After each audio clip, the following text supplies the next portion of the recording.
This is Radio Free Pro Wrestling, your home for smart and stunning wrestling debates with lifelong wrestling fans, Shawn and Ashlee. Let the debate begin.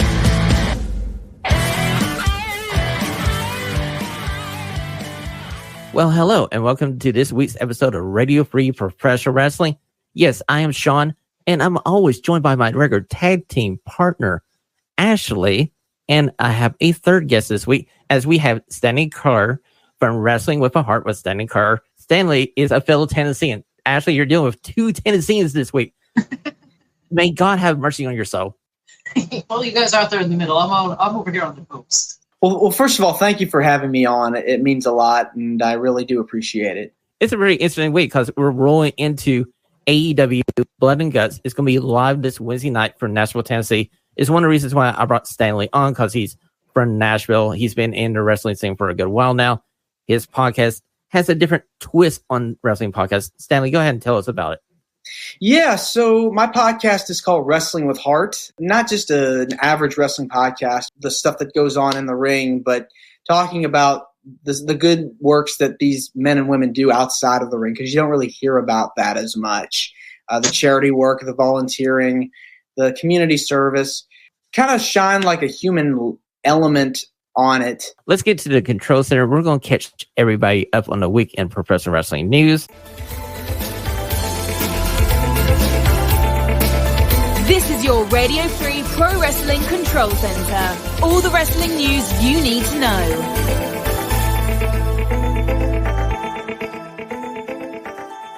Okay, guys. First story this week. Unfortunately, back on Saturday night during the AEW Collision show, Sky Blue was injured. Now we know that she has a broken ankle. We want to wish Sky Blue a speedy recovery. Ashlee, you were the one who actually told me this as we were watching AEW, and I had to go back and watch again. I was going, oh no, because Sky Blue just came back from an injury like not that long ago. Kind of a big blow for the women's division here, but Sky Blue seems to, be in okay spirits. She had some pictures already up on social media and everything. Hopefully she can recover quickly because she is going to be missed. So my second news story for you guys. Last week, there were pictures going around showing that AEW content was moving over to Max, which is the service Time Warner's streaming service. Later on, it was found out that this was internationally. It wasn't available in the United States. I literally checked my Max, and all I have is like the reality show they did a few years ago. Are we ready to see AEW on Max having a streaming service for all the AEW content? Yeah, I think it would be a very good way to get people who didn't start watching AEW at the beginning into it, to introduce them to some of the personas and characters there. And the big caveat being that hopefully this means the deal is locked in. Well, I was reading stuff this morning that there's reportedly a deal signed. They're not ready to announce it yet because quarter two hasn't come to a close yet. Quarter two of the fiscal year doesn't end until the beginning of August. So I would stay tuned, because I feel like within the next 14 days, we're going to know everything we need to know about this AEW TV deal. What do you think, Stanley? Yeah, I think the more wrestling content, the better. Wrestling has just become so accessible now. You have it on both regular cable or network television and your streaming stuff. So streaming's the new thing. People are checking it out and watching their favorite wrestling shows. So yeah, I think this is great. This news story, as Fightful is reporting that both MVP and Bobby Lashley have been removed from the internal rosters at WWE. And it's also reported that both gentlemen's contracts are ending inside the next month or so. Where do you want to see MVP and Ashley go back? Do you want to see them in Impact, or do you want to see them go over to AEW? It's a shame they won't be able to work something out in WWE, because I feel like both men could be used in prominent spots on the main roster. But if I had to pick one over the other, I'd say AEW. Well, I know that there's a lot of people who want to see him head to AEW or possibly back to TNA, because he has a lot of history there with like Impact Wrestling and TNA. I'd like to see him go to New Japan, maybe try out New Japan for a little bit. There's some big guys in New Japan, Bolton Oleg, Shingo Takagi, Henare. I think he could have some really good matchups there. Be a good way to kind of try something new for him in a style and a place he really rarely has been, and a style he hasn't done so much. But I could definitely see like MVP even going along and being a manager, or kind of like the mouthpiece he was for Lashley during the Hurt Business, because this to me is, I don't know what WWE did here. This is somebody that helped carry them through the pandemic kind of along with Drew McIntyre, in my opinion. And I'm not sure why he doesn't seem to get the credit. You know, Ashley, I agree with you. This is the biggest what if in WWE recent history. We literally never had the Hurt Business interact with the Bloodline. The most dominant stable on Raw never interfered or interact with the most dominant stable on SmackDown in the course of two factions working at the same time. And I'm like, dude, you guys are leaving money on the table. Roman versus Bobby Lashley, Bloodline versus Hurt Business. It wrote itself. Come on, it wrote. It would have been great. Could have had some Paul Heyman and MVP back and forth, like to help build it up. And Bobby Lashley versus Roman Reigns would have been two big guys just beating the hell out of each other. And that feels just like such a big missed opportunity. And granted, I know we're previewing AEW Blood and Guts this week on the show. Personally, I want to see Bobby Lashley and MVP back to TNA Wrestling, reform the Beat Down Clan, and have a run there. Because maybe it's just me having the afterglow of an excellent TNA Slammiversary card on Saturday night, and I watched that, and I'm just like, hey, let's just take people over to TNA now. I was going to say, like, you know, with this now working relationship with TNA and with WWE, maybe a run in TNA would be good for him, because you never know. WWE might want to hire him back at some point. Or, you know, Stanley, they might just renew their contracts and just slide them over maybe to Impact like a loan. Right. That's what I was going to say. It was like just have him go there for a little bit, and when there was something that might come up, they might bring him back. Ostensibly make a little bit of a trade. You got Joe Hendry kind of wanting to stay on NXT for a bit, so maybe do send Lashley over there. That could be a nice little trade-off to get Lashley back in the public eye. Exactly. Yeah. That would be kind of cool. And speaking of a excellent TNA Slammiversary card, I'm going to run down the results here for you guys. If you just in case you didn't watch it on Saturday night, I know there's a lot of things people do on Saturday, but I'm going to go out of my way to praise TNA Wrestling here because this was one fine card. We started off on the pre-show with a women's four-way match that was won by Tasha Steelz. She defeated Giselle Shaw, Zyla Brooksides, and Faba Apache. Then I think one of the sleeper matches of the night here was Kushida defeat Rich Swann. And this was a different Kushida. This Kushida was not the time splitter Kushida that we know for a while. He came out with a different persona, a more dark and more like intense persona. And I thought him and Rich Swann had a hell of a match. The knockout titles are still with Alicia Edwards and Masha Slamovitz. They defeated Spitfire. We had Broken Matt Hardy, the first match on the main card, defeat JDC. That's the former Dirty Dano. We have a new TNA Tag Team Champions as ABC defeat Eddie Edwards and Brian Myers, and a NXT TNA crossover match, the Wrestles, with Wes Lee coming back and reforming the Wrestles, defeat No Quarter Catch Crew, which is led by Charlie Dempsey, who we know as William Regal's son. And probably the best entrance of the night on the show was PCO coming out, becoming the double champion as he defeated AJ Francis. And that was one heck of a match. You know, as much grief of wrestling fans give AJ Francis, this was a dang good showing by him on the show. I think that guy catches a lot of flack online and stuff for like one botch, you know, just never lived it down. And I feel like this TNA run that he's on right now is kind of rehabbing his wrestling career. I feel like maybe people are putting that behind now and they're looking at what he's doing in TNA wrestling. What do you think, Stanley? Yeah, I agree. So we'll go on to the next match, and it was for the knockout title as Jordan Grace defeats Ash by Elegance. If you don't know who Ash by Elegance is, it's the former Dana Brooke.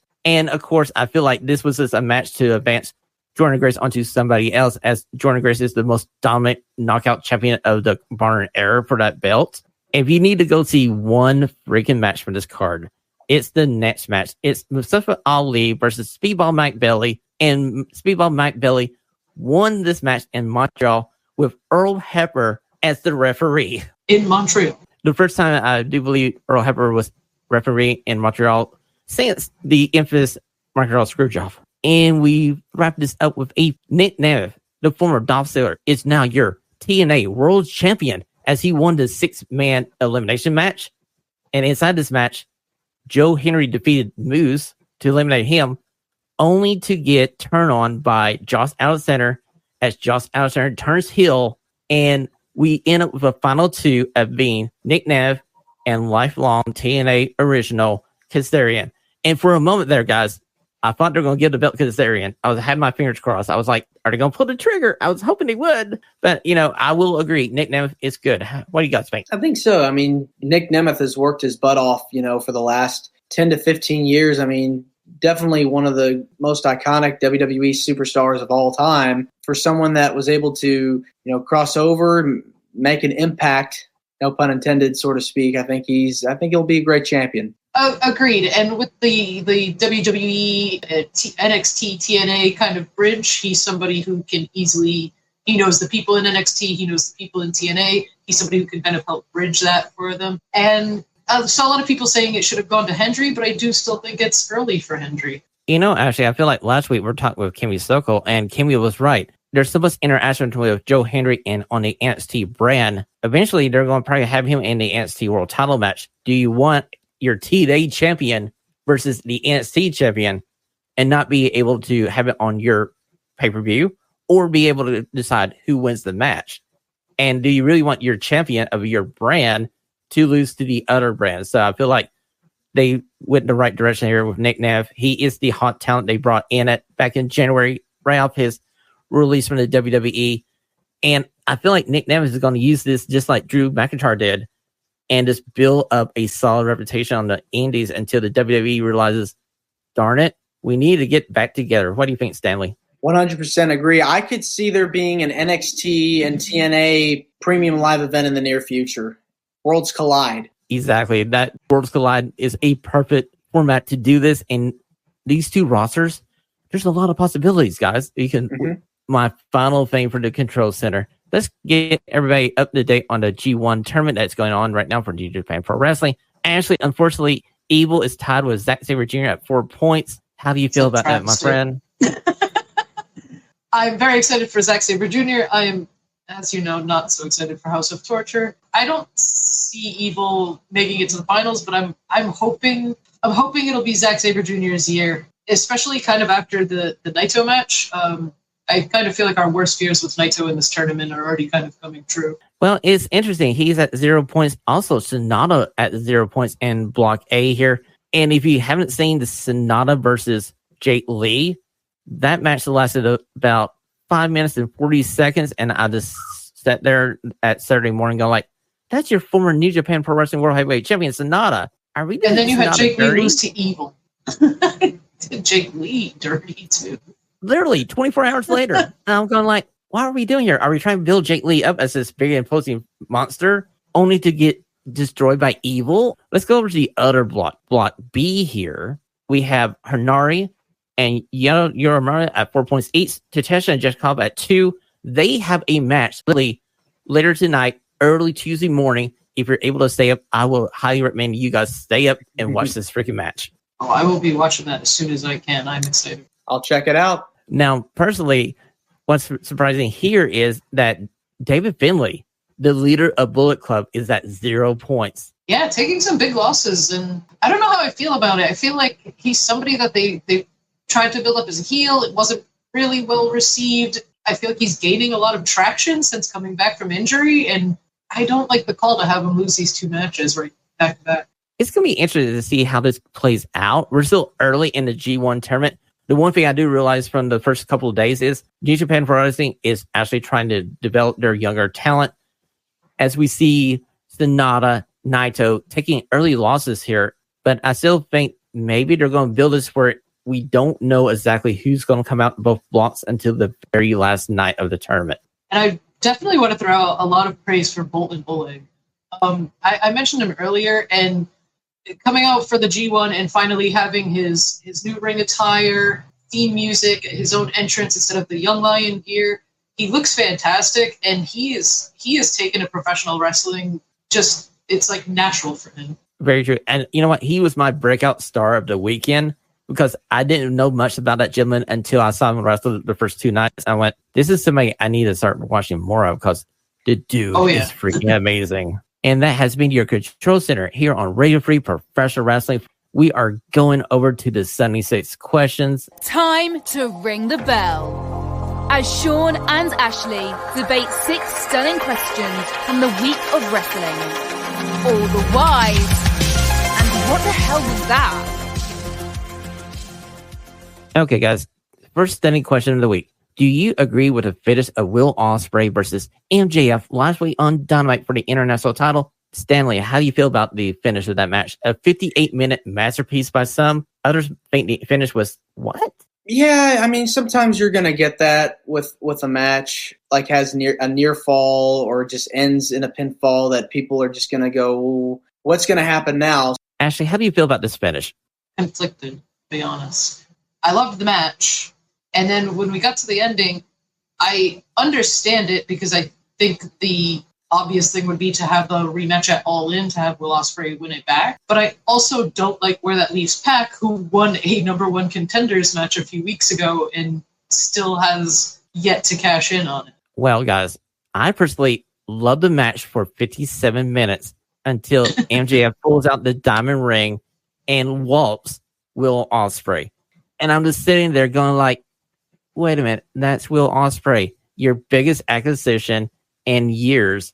The guy that you're pushing as the main star of this company. He's lost 2 matches inside of 3 weeks. And granted, I know before the AEW fans jump on me here, he lost to MJF and Swerve, 2 of the big stars in AEW. But still, we're to the point where we're looking at Will Ospreay going, where does he fit on the All In card? And oh, by the way, he's British, and that show's in London.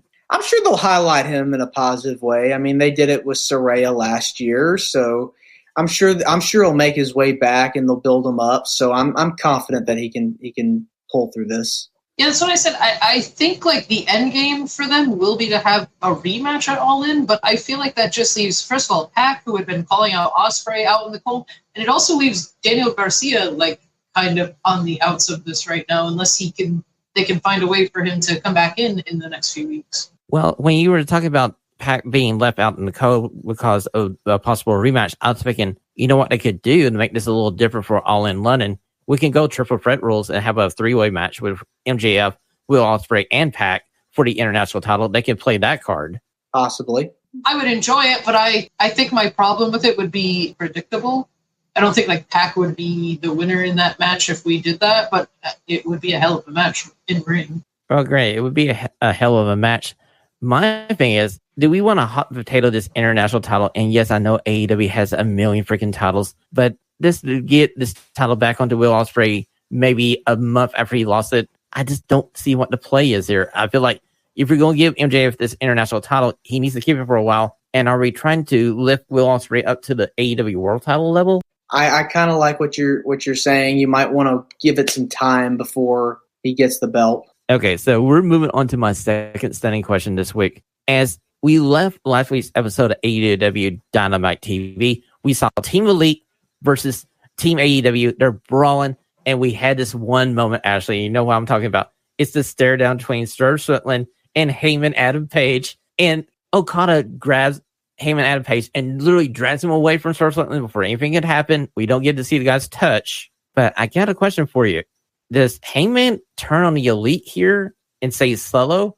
Or does he actually become even more of a heel and join the group? I don't know. I could see something like a miscommunication, especially with Okada and Hangman, costing them the match, and maybe in kind of an indirect way that leads to like Hangman sort of turning on them, just having this already high tension with Okada. I could see something like that happening. I don't know if in this character, I don't think he's going to join them right now. You know, Stanley, what Hangman Adam Page's character reminds me of is AJ Styles when he was the lone wolf back in TNA when we had aces and eights running around. I get that vibe from how he is right now.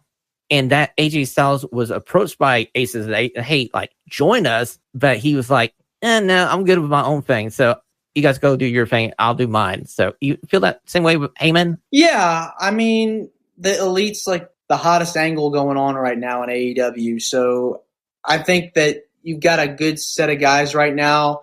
I don't know if you want to add too many members in there, but it kind of has that like interesting factor with Adam Page where people may or may not know if he's going to side with Team AEW or just go on his own.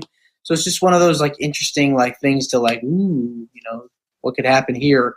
So we'll move on to my third stunning question this week. And coming off of the brutal beatdown that Mariah May did on Toni Storm, my question for you guys is, do we go ahead and give her the AEW world title in London. Should Mariah May beat Toni Storm? I don't know. I think that you might want to build it up just a little bit. We give it a little bit of time, but I think Mariah at some point should get the title. I think she'd make a great champion. I think Toni Storm's done incredible work there as well. I love her character. It should be pretty good. So I don't know. I mean, I could see them maybe doing it, but who knows? Ashley, how do you feel about this? Do you want to see Mariah May have the title, or do you want to see Toni Storm get a pound of flesh, a little bit of revenge for that brutal beatdown a few weeks ago on AEW Dynamite? I would love to see it, but Mariah is so good, and this angle has been just insane. It feels like it's Mariah's time with the way this has gone. I could see that too. I could see Mariah hold the belt. That'd be a good place for her to win it too. Big event. True, Stanley. And literally, like a couple weeks ago before the heel turn, I was thinking like Toni Storm would be the one to turn on Mariah May, and May would have the victory in London. You would have that babyface reaction of her getting the title.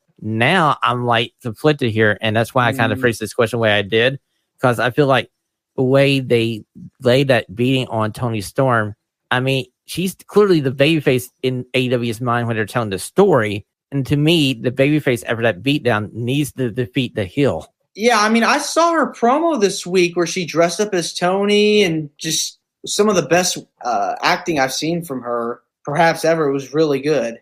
She did a great job, and I'm looking forward to it. I think that she could be a champion soon. This was one of my favorite promo segments of the year, and is how Mariah May copied everything down to the detail of how Toni Storm delivers her promo and the way she comes to the ring. I mean, this lady is destined to be a star if AEW plays their cards right. She's got so much range, so I definitely could see her being a top star in the company. So we'll move to my fourth stunning question this week. This seems weird timing for this Blood and Guts match. Usually the Blood and Guts match is a match that ends a hot feud. To me personally, Team Elite versus Team AEW, I feel like we're at chapter 2 of this story, Stanley.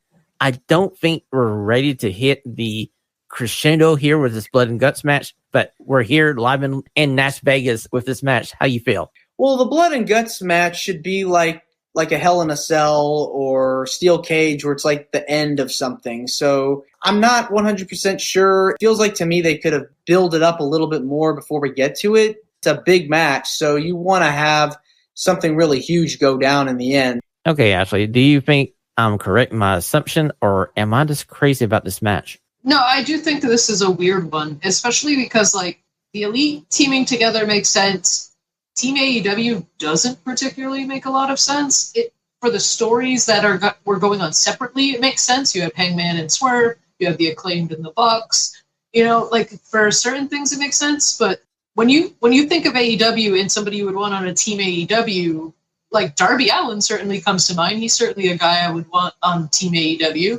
But like the Acclaimed aren't exactly people that come to mind for that. You know, even Mark Briscoe, as much as we love him, like, hey, you know, I wouldn't say no. It just seems like there was a lot of calls for like Jon Moxley to be on this team or something like that, but I don't feel like storyline wise that makes any sense.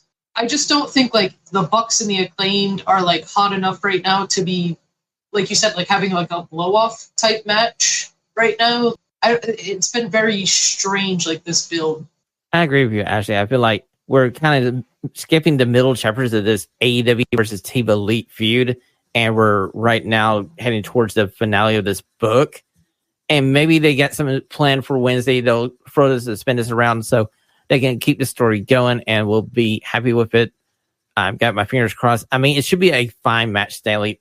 You got 8 of the best talents in AEW inside this ring. I'm not worried about the match quality. I think it's going to be really good. The fans will love it.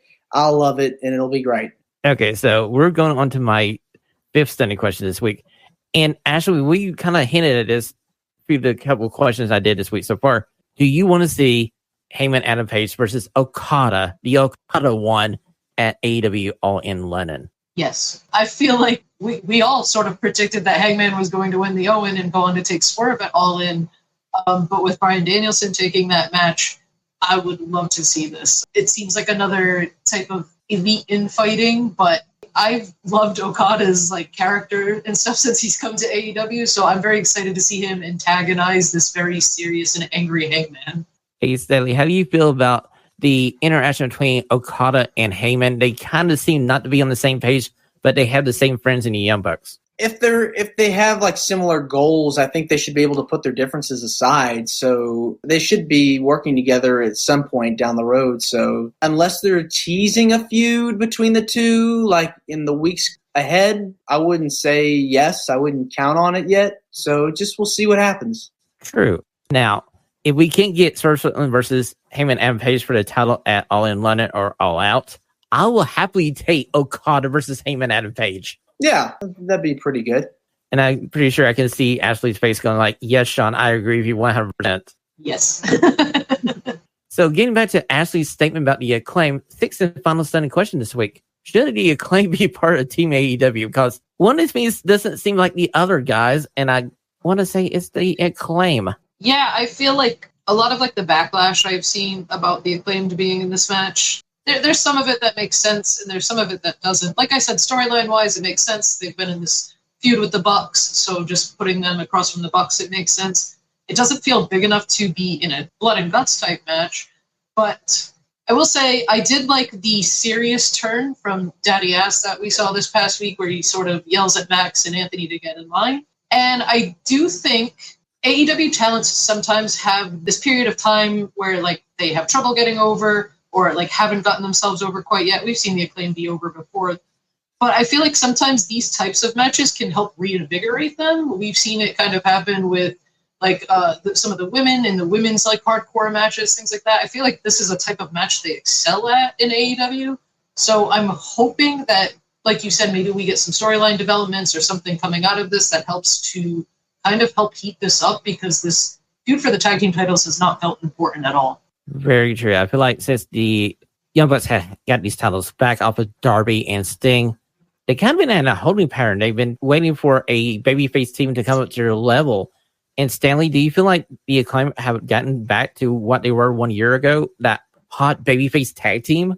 Well, you're seeing a lot of talents now make their way into AEW. So with a huge roster, you're going to see guys that are just going to get lost in the shuffle, unfortunately. So you got a lot of programming right now, so they can only feature so many people. So I don't know. I mean, I'm optimistic. I think they can do it. I think they can pull through. So we'll just have to see. I think they're really good talents. Hopefully we see a resurgence. I do too, Stanley. I'm hoping that this kickstarts a more serious main event push for the Acclaim, where eventually they do get the titles back off of the Young Bucks, and we have another run with the Acclaim and Daddy Ass as the tag team champions. Ashley, do you have any final thoughts on Team Acclaim? Should Swerve gone out and went, hey, let me go find me some other guys that do this tag team with? No, like I said, I think for the storyline, I think AEW takes that criticism to heart sometimes about not having storylines or stories to follow. And I feel like this one is certainly in line with what they've been telling. And like I said, I'm hoping that this type of match can help like pull Max and Anthony out of this rut that they've been in for the past few months. And we know what the Young Bucks are capable of in a cage. So hopefully they can help kind of reheat them up and hopefully start something more important with these tag teams. True. I feel like we're going into the All Out, All In season. I feel like this is going to be the kickstart to all the crazy stuff that will be happening in the next 3 weeks. This has been your Stunning 6 Questions here on Radio Free Professional Wrestling. What's on tap? The guys give you their picks on what you can't miss this week. Okay, guys. Something else that's happened at AEW Dynamite this Wednesday night is going to be Britt Baker, Dr. DMD, having her very first match back from her injury versus Shida. Ashley, how excited are you for Shida versus Britt Baker? I'm looking forward to this. I kind of like this sort of like heel edge that Shida had to her in the post-match promo on Saturday. With Britt Baker coming back, being the big baby face, coming back from her very serious medical condition and her injury, I'm pretty excited to see Britt Baker back in the ring. I am too, and I'm looking forward to her eventual showdown with Mercedes Moné. I think that's a match that fans want to see, and I'm excited for it. That's going to be incredible. And yeah, I mean, she came back to a standing ovation, so I'm in. I'm excited. You know, Stanley, when I saw this match preview on the card this weekend, I kicked myself in the butt not making that 3-hour drive west to see you and like, hey, let's go to Dynamite, because I could have been there to see Britt Baker's first return match from her injury, and I'm like, dang it. Yeah, it'll be a good one. I'm looking forward to it. And I got a feeling that a certain CEO might just make an appearance, may cause Britt Baker her first win. Yeah, she could come out there, have some shenanigans go on. I mean, it's the fun of wrestling. You never know what you can expect. Right, especially after Britt Baker has ruined all of her celebrations recently. I can definitely see her hosting a match. Yeah. Mm-hmm. Very fair point, Ashley. Now, another thing on this Dynamite card for you lovely people in Nashville, unfortunately, it's the learning tree, Chris Jericho, but hey, he's going against Murder Grandpa, the Murder Hawk, Minoru Suzuki. Had to balance it out somehow, I guess.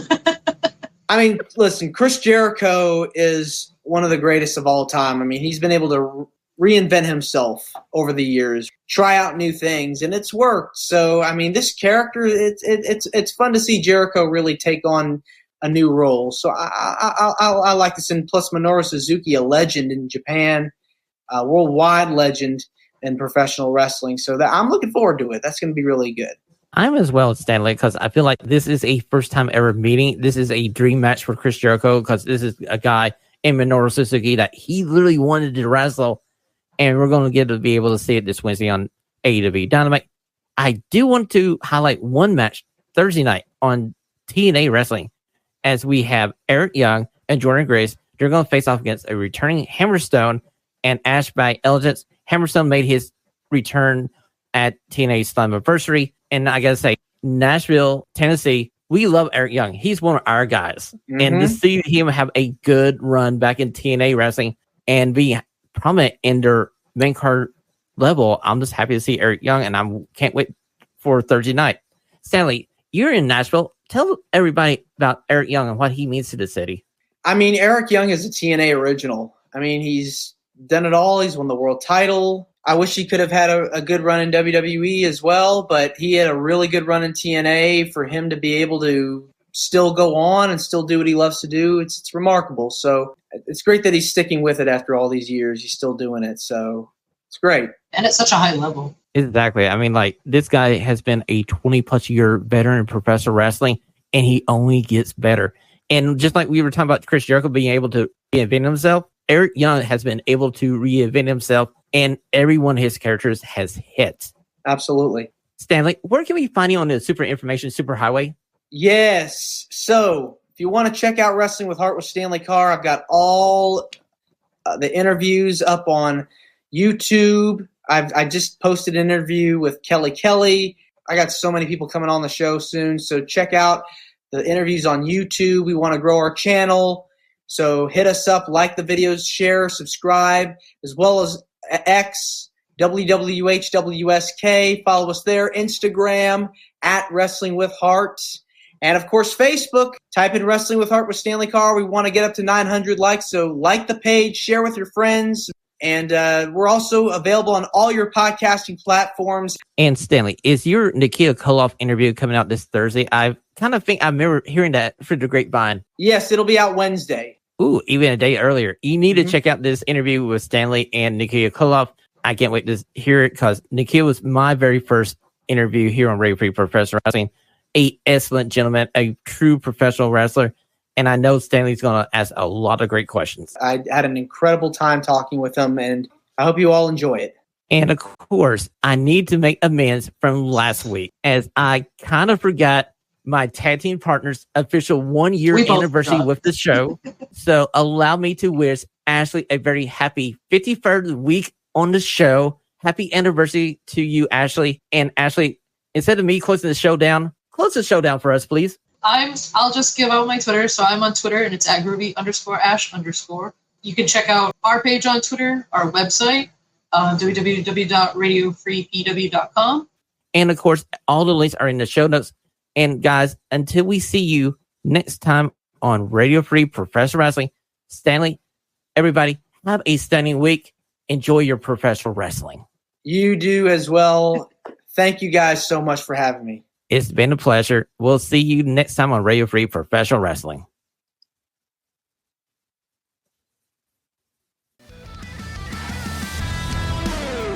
Christina here. On behalf of the guys, thanks for listening.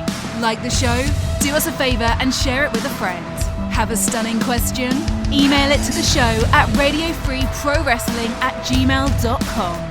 Until next time, this has been Radio Free Pro Wrestling. Stay stunningly.